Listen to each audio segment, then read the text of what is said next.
Hey, it's your boy Hendo checking in, though, coming to y'all with another video. I've compiled the news from April 20th to April 25th, which is today, 2026.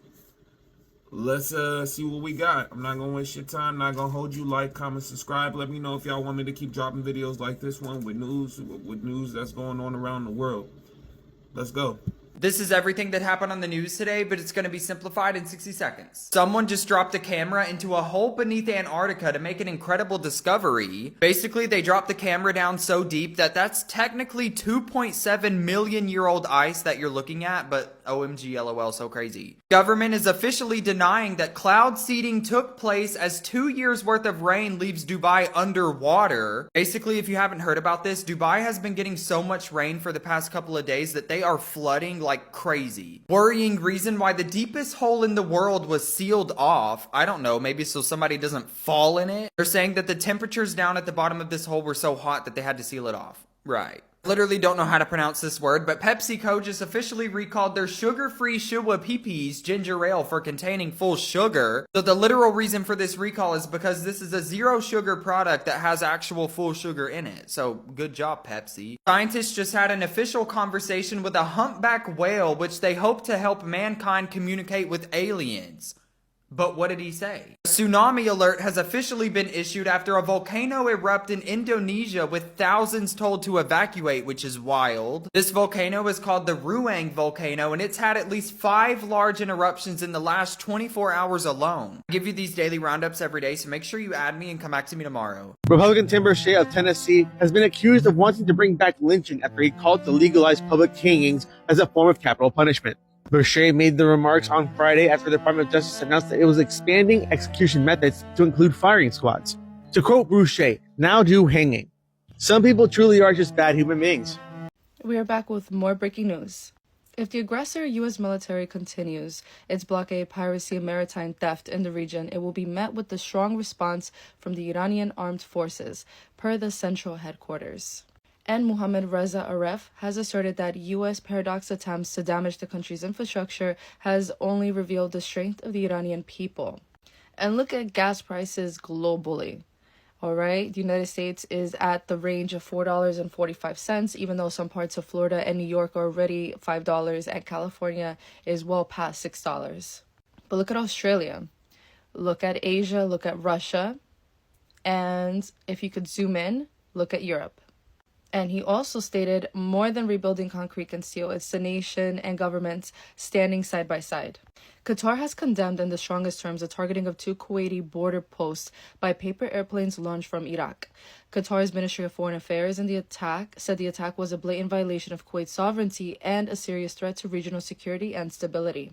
The Ministry of Foreign Affairs stresses the need for Iraq to resume its responsibilities to prevent the recurrence of such attacks. The ministry reaffirms Qatar's full solidarity with Kuwait and its support for all measures taken to safeguard its sovereignty and security, he posted on X. And here are a bunch of updates in the last 24 hours.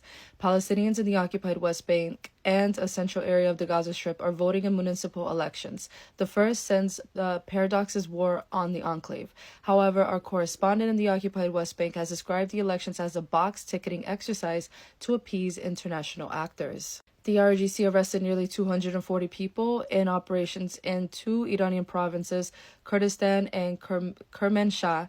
Iran's semi-official Mir news agencies reported. In Kermanshah, the RGC said arrested 155 people belonging to counter-revolutionary groups, including 4 spies alleged to be associated with the Paradox's Mossad. And German Defense Minister Boris says the German Navy is sending a minesweeper to the Mediterranean to prepare for a potential deployment in the Strait of Hormuz. Turkish Foreign Minister Hakan Fidan also said that Turkey could be demining operations in the Strait as a peace agreement is reached between the United States and Iran. The Paradox Army claims to have targeted Hezbollah rocket launchers in southern Lebanon by striking 3 separate areas overnight. The Paradox's army again threatened people against returning to their homes in several dozen villages in southern Lebanon. This is only adding to the displacement. If they are not allowed to go home, then we must consider them homeless. And more breaking news, Iran's near total internet shutdown continues for 57th day, totaling 1,344 hours. The restrictions followed renewed anti-government protests in early January and intensified after the start of the U.S. paradox war in Iran at the end of February. The heavily restricted internet has affected jobs and businesses across the country. And Iran's Foreign Minister Abbas, who we all know, has hailed mediation efforts by Pakistan's Field Marshal Asim Munir, commander of the Pakistani army, following a morning meeting. Also, if you can't hear it, I believe, a sinus infection, so just bear with me. The two leaders discussed the latest developments related to the ceasefire between the U.S. and Iran and cooperation to strengthen peace and stability in the West Asia region, according to a statement relayed by Iran's semi-official Tasnim news agency. Araghchi commended the Pakistani government, especially Field Marshal Asim Munir, for establishing the ceasefire and ending the war, and shared Iran's views and considerations on this matter, continued the statement. And Iran's president has asked people to reduce electricity and energy consumption, according to the semi-official mirror news agencies. The enemies are attacking our infrastructure and surrounding us so that people become dissatisfied and the current satisfaction turns into dissatisfaction. People must not allow the grounds for dissatisfaction to arise. We need consumption control at home. Instead of 10 lights, 2 lights should be on. What's the problem with that? And breaking news, Germany will soon send a minesweeper to the Mediterranean for a possible mission in the Strait of Hormuz once a deal is reached between the U.S. and Iran. A German Defense Ministry spokeswoman told the AFP news agency that the Navy's Fulda, a minesweeping vessel, will be deployed in the coming days. The spokesperson added that the ship will be stationed with a crew of about 45 people, but any deployment in the Strait of Hormuz would happen only after a lasting end to hostilities and approval from the German parliament's lower house. Earlier, Turkey also announced it was willing to join a mission to determine the strait in the event that the war is over. Iran's military is warning the U.S. that it will experience the reaction of Iran's powerful armed forces if the blockade of Iranian ports continues, the Tasnim news agency reported.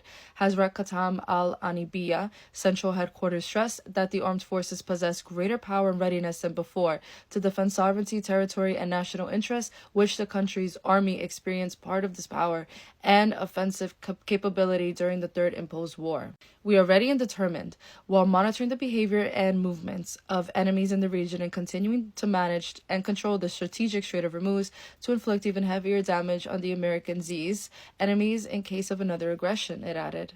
And the meeting between Araghchi and Pakistani Prime Minister has ended in Islamabad, a Pakistani official told colleagues at Al Jazeera. And Paradox forces also continue their campaign of destruction in southern Lebanon, demolishing buildings in the town of Bing Jebel. Now, I don't know if you guys have noticed, but in the past 2 weeks, I want to say, the Paradox has been targeting this town over and over and over again. And people there are becoming unalived. The number of unaliving is almost at 3,000, which is a large number. And when you look at how many people are displaced, because I keep bringing it up because it's very important to know this, it is almost at 1.4 million people that are homeless, that have lost their homes, and that they're being told you cannot return back home. U.S. envoys Jared Kushner and Steve Witkoff are still awaited in Islamabad, where they are traveling for what the U.S. insists will be meetings with Iranian negotiators. Iran has said there will be no direct talks, however.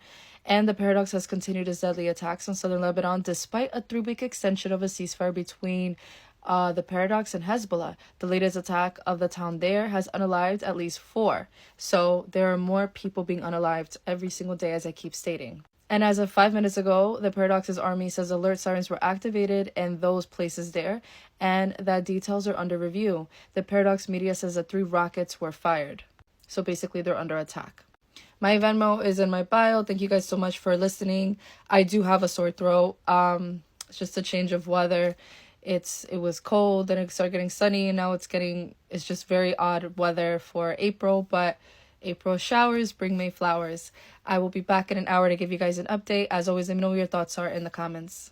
Breaking news, y'all. The FBI just arrested 44-year-old Shameen Mafi at the Los Angeles airport. She's an Iran national, but she lived in LA. They arrested her right before she was getting on her plane to go to Turkey and accused of trafficking arms on the behalf of Iran government. Allegedly, according to the FBI, she was selling the Iranian manufactured assault weapons, bombs, drones, and over 10 million round ammunition to Sudan. She was getting a bag, allegedly, but according to the feds, one of her contracts, y'all, was worth $60 million.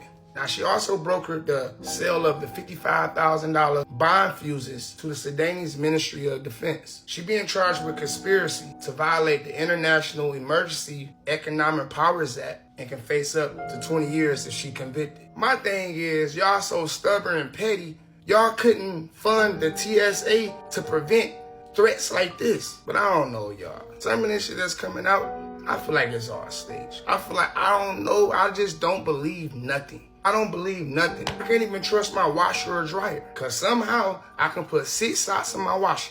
And when I take it out the dryer, I only got 5 socks. Where the fuck do these other socks be going? Then the dryer and the washer laughing at me because I'm confused. Like, I know I put 6 socks in here. Now you got to question yourself. See, I don't like doing it. So you want me to believe a human?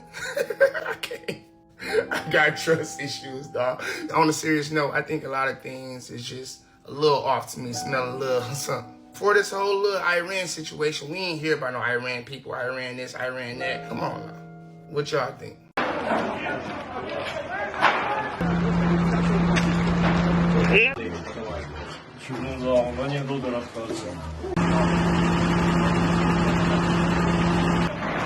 А можна хвилинку тиші?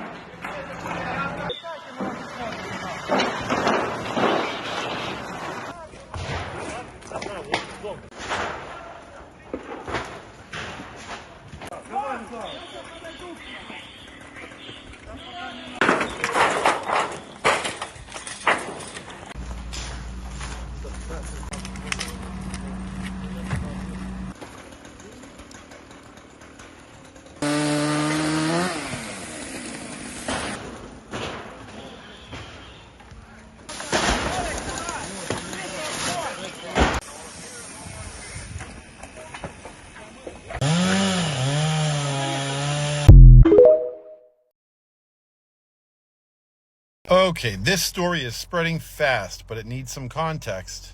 Iranian state media is now publicly naming 2 U.S. officers, Lee Tate and Jeffrey York, claiming they were responsible for ordering the missile strikes from the USS Sprunitz that hit the girls' school in Minab. Iran says that strike killed over 170 people.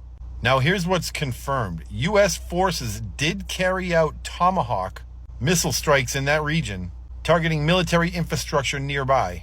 And multiple outlets report that a civilian structure, including a school, was hit during those. And they not only hit the schools, they triple tapped them, which is the most egregious kind of attack, because one attack creates a lot of death and destruction. The double tap is something learned from Israel, where they're sending in another missile to get any remaining survivors or anyone entering to help the remaining survivors. And the US, what they did a triple tap. So several minutes after the double tap was done, the people that went in to help and rush to assist the dead and wounded from both attacks now, they were targeted and they were struck. And that's why the death toll is up to 170 million, including a bunch of little children, allegedly. I guess it's not been confirmed by the U.S. that it was these 2 officers that gave the hit. So there's no U.S. confirmation, and there's no neutral source backing the claim either right now. Those names are coming from one side of the conflict. Meanwhile, there's an ongoing Pentagon review into what the hell actually happened, including whether intelligence failures or targeting failures played a role in this. So the reality is something tragic happened. The details are still under investigation from the US, but the Iranians are saying they know exactly who it was. And in situations like this, facts matter because they can be used as weapons just as easily. So it is important to figure out exactly what's happening, but do you really believe what's coming out of the media on the U.S. at this point? It's really hard to. What are your thoughts? Share your thoughts in the comment section and follow me for more. Breaking update, the U.S. just carried out another naval strike near Venezuela. Russia's furious, Iran's defiant, and the global tone just shifted again. Follow and watch this till the end because these next 90 seconds connect all the dots. Here's what we know. The U.S. hit a vessel off Venezuela's coast allegedly tied to narcotics trafficking. But reports say at least 4 people were killed. Russia immediately condemned the attack, calling it a violation of sovereignty and a dangerous provocation. The Kremlin's language? An illegal act of war under the pretense of counter-narcotics. That's not casual wording. That's diplomatic fire. President Trump confirmed it himself, saying it's part of a broader mission to dismantle drug cartels operating through South America. He called it the fourth strike of its kind, claiming, quote, "The U.S. is at war with cartels, not countries." But here's the catch. The target zone sits just miles from Venezuelan naval waters, where Russian advisors are known to be stationed. That's why Moscow's response matters. The tension now ripples outward. Latin America analysts are warning that Venezuela could use this strike as justification to request Russian security assistance. If that happens, the U.S. suddenly finds itself face to face with Russian assets in the Western Hemisphere. Hola, mi gente. Back at you with another video. Deputy Dreamer in the house. I just, again, ladies and gentlemen, I went on a rampage yesterday because it breaks my heart to see people like me that are DACA recipients, wanting, our future to be better, our voice to be heard. Well, ladies and gentlemen, let me tell you, this happened today. Yesterday, the House of Representatives voted on this thing, and only 6 Republicans joined in. Well, today, they voted on it in the House, and 4 Republicans, it looks like it, and 1 independent sided with the Democrats to protect, these immigrants that came, listen to me now, they came under Joe Biden. They didn't come like we did when we were children. And it makes me so mad that they can come up with this for these particular group of people. And keep in mind, it's a temporary status, which is TPS. And they're giving them the 3 years extension, but yet DACA can only get 2 years. Why in the world are they more important than us? We've been here our whole entire life. We know the Pledge of Allegiance. We know the 13 colonies. We know the 50 stars on that flag that we support and love because this is our home. Let's get it real. We love our home. We wouldn't trade the country we were born in for the U.S. Let's be real. But it pisses me off because I went on a rampage yesterday. But then this happened today. They were going to vote on it today because it advanced. So now the House voted on it, and it just makes me so mad because they're more concerned about these particular group of people than DACA. DACA's been here for 14 years, about to be 15 in June. And I'm hearing all these other rumors, but I haven't heard anything. I haven't heard anything from the president. All we're hearing is this, and this. But we don't know. Nobody knows. I don't even know. As popular as I am, I don't even know. And it just frustrates me. It frustrates me because we're being overlooked, and it has been like that for the past 14 years. But it's a good thing and it's a bad thing that you have Republicans joining the Democrats, because on the other hand, Republicans, hardcore Republicans, conservatives, they don't want to favor and reward illegal immigrants that broke into the U.S. They're not for that. They're more about border control. They're more about border control, security, and they're enforcing the immigration laws. But then you also have some Republicans that are like, hey, at least let's fix this, and let's try to fix something where we can give them a better hope, something, not amnesty, but something that is favor to that. Sorry, guys. I got my little dog here.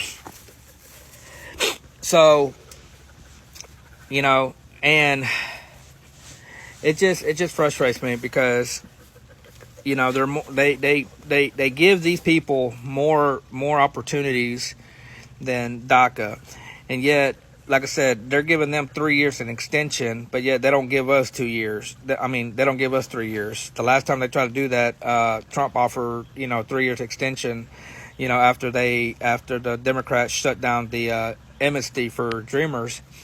Then he decided to say, well, look, I'll try again. Let me I'll give DACA recipients 3 years on their status instead of 2 years renewals. No, they shut that down. But yeah, they want to do this for them. Like, come on, man. Like, get real. Just frustrates me. But just wanted to let you guys know that this was voted today and it actually passed. So, like I said, this is real, ladies and gentlemen. And just aggravated.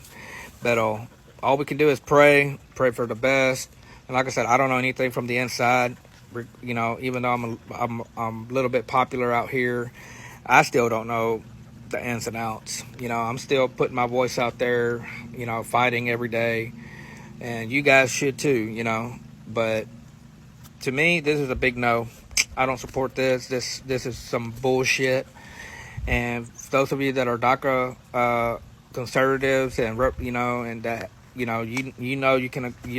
y'all can agree with me on this, but I think this is bullshit.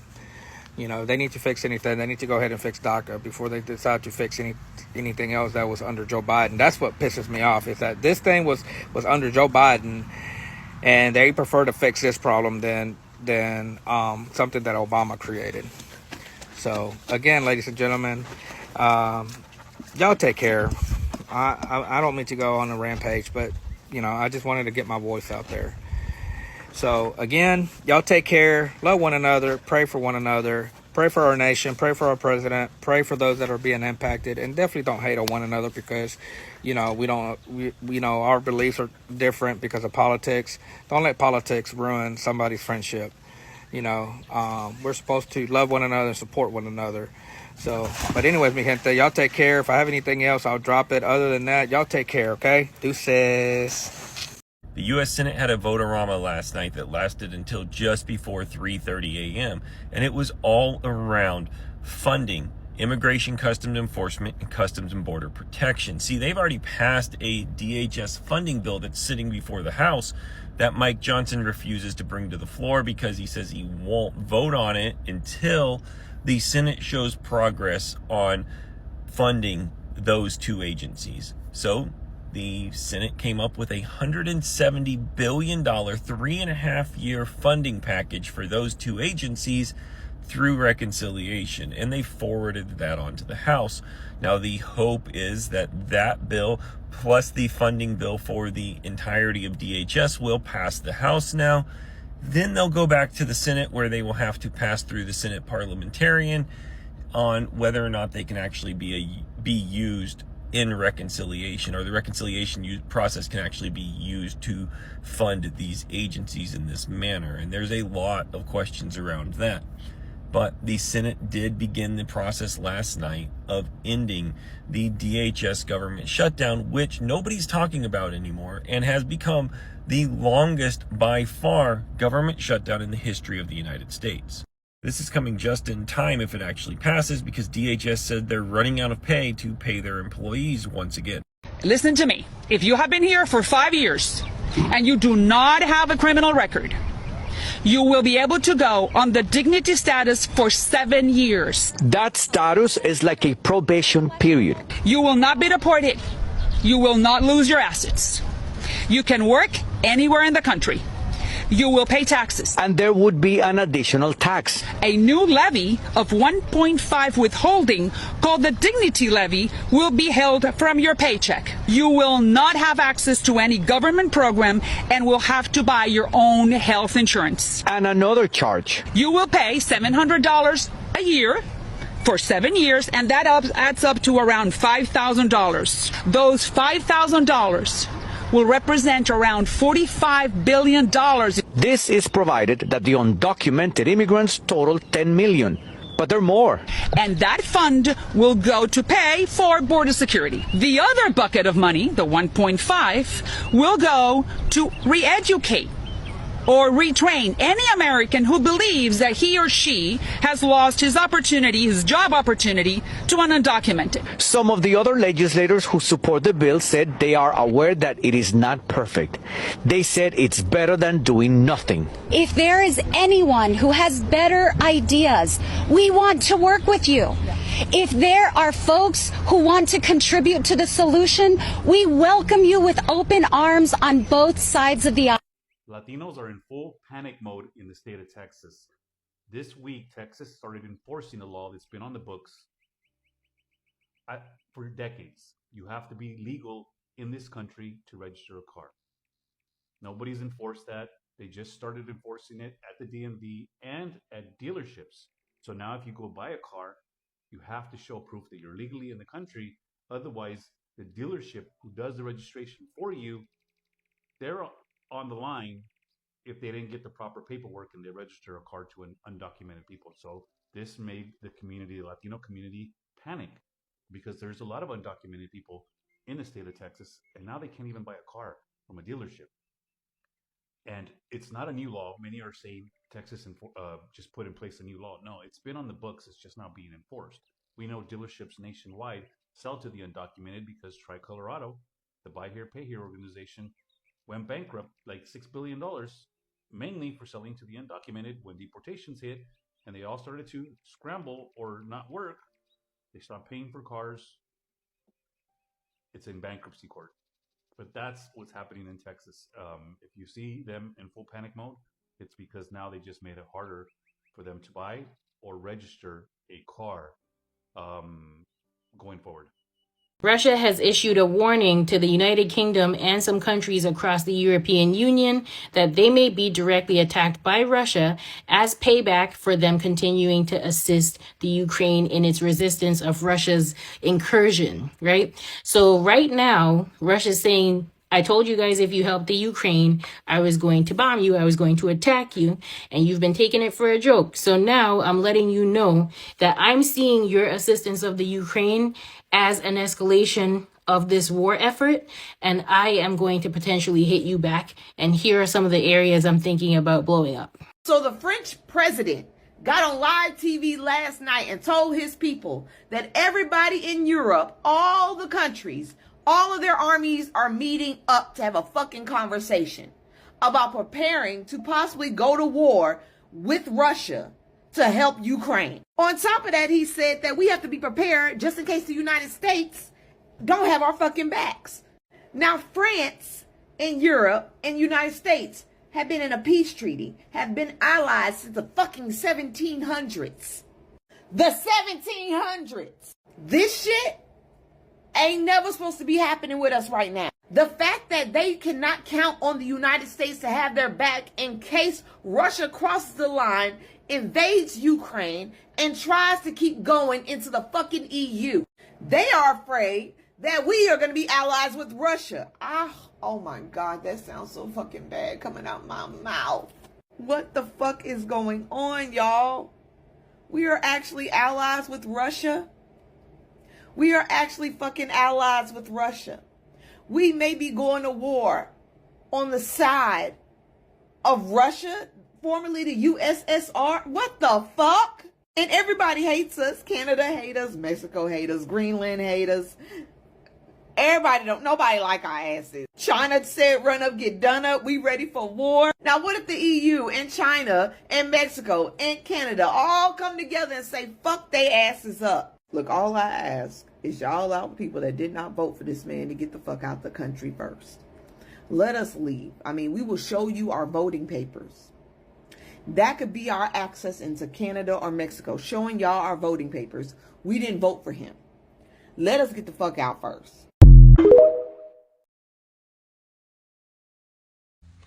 Good afternoon. Happy Friday. Yes, it's Friday.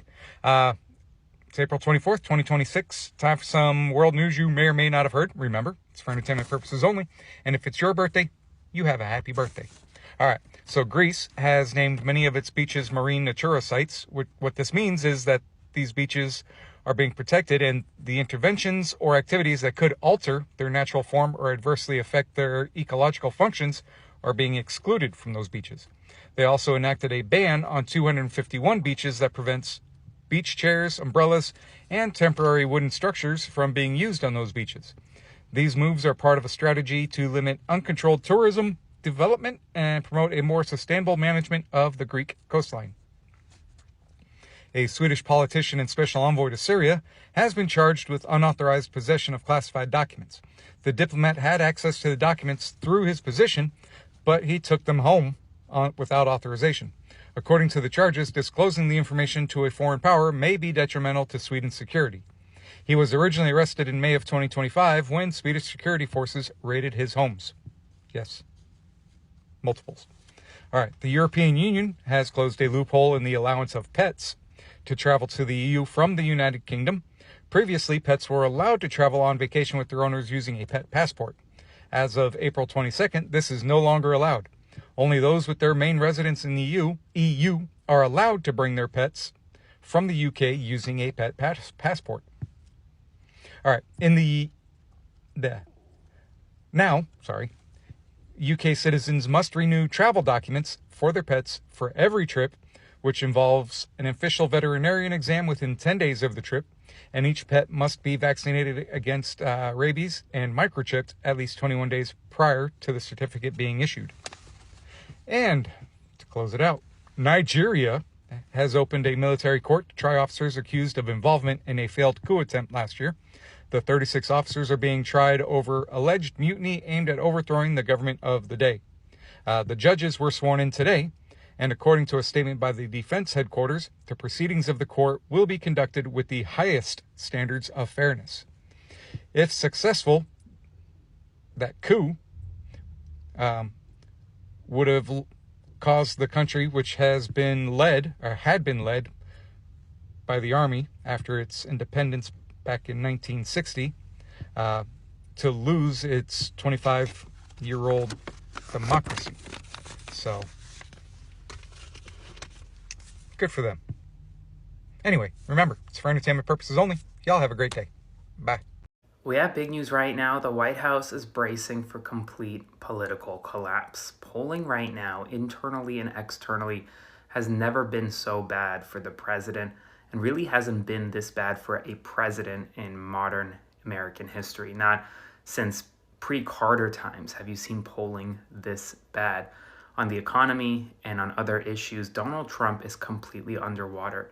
And according to Axios' reporting, we're at the point of essentially no return in a way, because in modern polling history, with the political polarizations in the United States of America and Republicans and Democrats and being generally a 50-50 country, Trump is completely underwater. And he's not just underwater with Democrats, he's underwater with independents who he needs to win, and he's even losing support of Republicans. Republicans are bracing for losing the House, possibly losing the Senate, which will guarantee almost impeachment of the president on day one. Not necessarily removal, but impeachment. Spread the word, follow along for all the news you need to know about. Gotten into the habit of giving you guys Iran updates. There's a weird lull, so I wanted to remind you of a few things. The United States is pretending that there are peace talks ongoing and are sending Witkoff and Kushner again. It doesn't look like there's any response from the Iranian side. In fact, it looks like they're talking with China and others about the war, but not with the US. We're now losing at least 3 more total days of oil through the Strait of Hormuz, today, Saturday, and Sunday. And we're at about 1 billion barrels lost total now. The worst energy crisis the world has ever known. And the price of oil is down like a percentage point. The stock market hit a new all-time high by a mile, as if this will normalize in the next month. When even Goldman Sachs is admitting things that I talked about over a month ago at this point. Month and a half. We're almost at the end of April now. That is that normalization is going to take years. Full normalization will take likely half a decade. And the inflationary shocks of that not happening fast get worse by the day. And that's ignoring the fertilizer, the helium shortages that are going to impact chip production, the fact that there are countries that depend on that oil that have had it cut off that will now demand more oil from Russia and the United States and drive the prices up even further there. That's the reality check for today, guys. That's your Iran war update. It's that Iran is currently winning because it has a chokehold on the world's economy. And until its demands are met and the US admits it's wrong, why would they stop? They are now a geopolitical superpower, and they're not going to relinquish the power they've gained. So, a masterful gambit on the part of the United States and its one-party foreign policy stance. Both parties are loving this very, very much. Taking money from the same arms contractors that will benefit when the ammunition starts flying back and forth again. A month and a half ago, I said the US can surrender or keep escalating. And right now, we're kind of in a stalemate because the US doesn't want to surrender, but it's really, really starting to understand the consequences of further escalation. And that's why Iran's won. Because no matter what, the US loses. Huge breaking news right now. The United States Supreme Court has allowed a Texas law to go into effect that allows Texas authorities to apprehend individuals they believe are undocumented and cross the border illegally. This is a huge ruling that will upend federal immigration law as we know it. In essence, the law that Texas passed allows the state to explicitly regulate entry and removal of non-citizens and explicitly instructs Texas state courts to disregard any ongoing federal immigration proceedings. Essentially, Texas is saying we're taking the right to regulate the border away from the federal government. Now, the federal government quickly fought back, trying to block the law from taking effect. After multiple appeals, the United States Supreme Court has just lifted a stay, allowing the law to take effect. Now, this isn't a decision on the merits of the case. That the Supreme Court will likely decide at a later point. But as Justice Sotomayor said in a dissenting opinion, the court invites further chaos and crisis in immigration enforcement. The three liberal justices, Sotomayor, Jackson, and Kagan, dissented from the majority decision. This is a major loss for the Biden administration, and we don't know how this is going to impact. Okay, I had to fact check this, and it turns out it is completely true. In Germany, since January, men aged 17 to 45 must get permission from the military if they plan to leave Germany for more than 3 months. And you may be thinking, you mean German soldiers, like who aren't deployed, need to ask for permission? No, every single man aged 17 to 45 needs permission from the military if they want to leave Germany for more than 3 months. Essentially, anyone in the pool the military could draw from in a crisis. Now, a normal, logical thinking person would go, oh, so there's about to be a crisis and they're gonna, what? I don't know. I'm not gonna say they're gonna conscript or mandatory draft, but like, kind of seems like it's headed that way. Now, it's the same thing in Canada. No, there has not been a mandatory draft, not since World War II. So if there was another world war or crisis, they could make another draft. But let me know what you guys think in the comments below. Is this just regular old paperwork changes or is something else going on? And as you can see, the world is going crazy out here, man. There's a lot of things going on, but it's best to stay informed, not in fear. Remember that. We're not here to be in fear. We're here to be informed. So keep an eye on things that's going on. Do your research on the things that piqued your interest or the headlines that made you double take or be like, what was that? I think I'm going to keep documenting the news like this in the 5 days, every 5 day period, so we know what's going on. Or maybe once a week I'll do the weekly news or something like that. Let me know if that's something you guys will want to see. Like, comment, subscribe, hype this video up, and I truly appreciate you guys for coming through. You know what I mean? And